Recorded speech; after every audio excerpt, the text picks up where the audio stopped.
we're going to talk to Mike because he deserves to be talked to. Okay. I need to know that. I just need to know. Okay, Mike, hi. Our notes say that you can use math to prove things that cannot be proven. And I need to know what that means. So we're hoping this is like a language barrier that we might be misunderstanding you in some way. I'm very curious. Hello? Hello. Hi. Yeah. Hello. I mean, hi, Jenna. Hi, Shannon. I hope you're doing fine.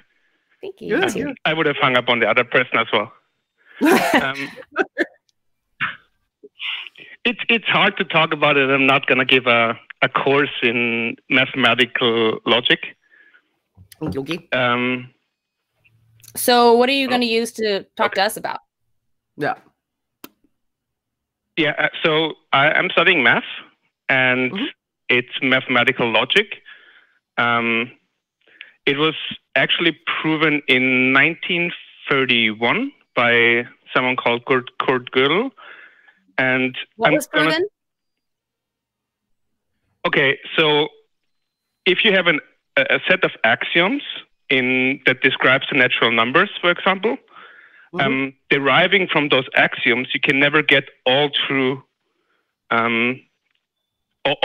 theorems, all true statements. So I'm not sure I'm following. There's some delay. I mean, as I said, it's theoretical mathematics. It's mathematical logic, and basically, if you have a set of axioms, so things that you assume to be true, for example, tautologies, equality axioms, stuff like that, and and everything that can be deduced from them. Then there is a gap between all true statements and what can be deduced from them. So what is basically done is, in a way, things can be, even within mathematics itself, can be self-referential, and it's very hard to describe. It's graded course mathematics, so it's harder to describe, but basically, are you saying that nothing can be proven with math, or is that what you're trying to say? That nothing really can be proven because within math, what are you trying to say then?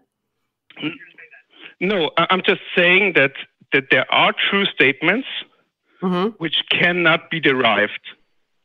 What does that mean? There are true statements that cannot be derived. You saying that there's true statements that cannot be. How are you using the word true? For example.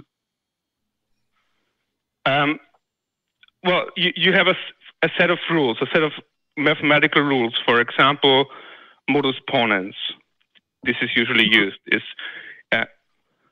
is if you have a statement A and you have A implies B, then you can logically follow B. So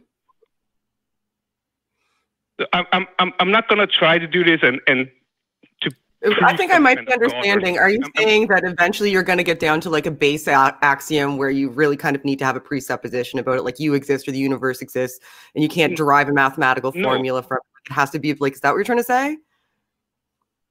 No. That there's actually also something that is proven, that you cannot add axioms in order to arrive there. Okay. So, I mean, I think we're getting lost here. I'm not even. To what end are we having this conversation? Are we having this conversation just to say that there are some things that math can't prove? Because I would just, prima facie, just agree with you and be like, okay, and then then we wouldn't really need to go on anymore.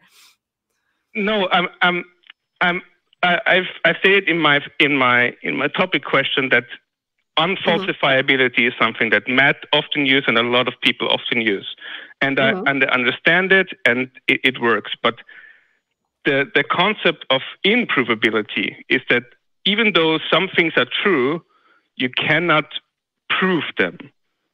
And I'm not talking about something like complexity or something. Complexity, sorry.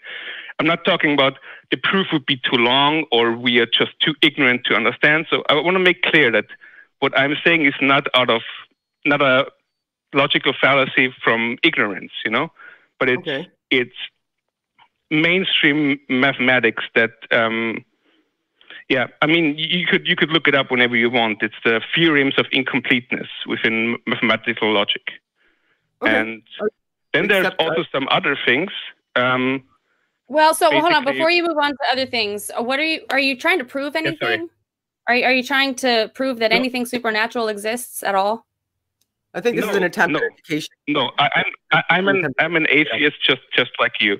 But what I'm just saying is requiring proof for something is not necessarily rational. And I don't want to. Yeah, there we go.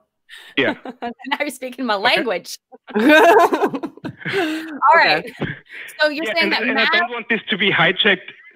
I don't want this to be hijacked by anyone, by any theist or something, because they probably don't understand the underlying both mathematical and philosophical consequences of those mathematical theorems, right? Okay. So may I ask, are you saying that since it kind of, I've been studying logic here and there, and I've kind of come to the conclusion after going really deeply that you come to a point where you have to use logic to prove logic. Is that kind of what you're getting at? That because of that you can't really expect people to use it? No, because there are obviously some things within logic that you can prove a lot of things using logic and using mathematics and physics and so on and so forth. But there usually is this notion of that there is no ceiling, right? That as long as humanity keeps going and as long as we are smart enough and there are no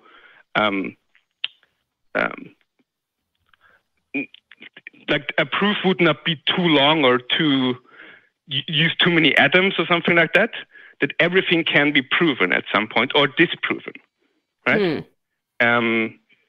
But as these theorems show, is there actually is a gap there between the theory of arithmetics, for example, which is the natural numbers, and what can be deduced from axioms. So also when we use it in our everyday simple life, if we would have some axioms and say what can we deduce from those axioms only using logic, then there's also a gap, or we would think that there will also be a gap. Yeah. I'm lost. I think I'm going to let you go because I'm not going to lie. I kind of blanked out partway through there. Sorry. I really did. I appreciate it. I'll have to I don't have the background required to get myself up to the level of understanding that I think is even required to have this conversation right now. And I'm still a little bit lost as to why we are. So I'm really sorry. I appreciate it. But I'm going to let you go. And thank you. And please call back again sometime. And Jenna, it's your turn. You're it. Thank you, Mike. And thanks, Jenna.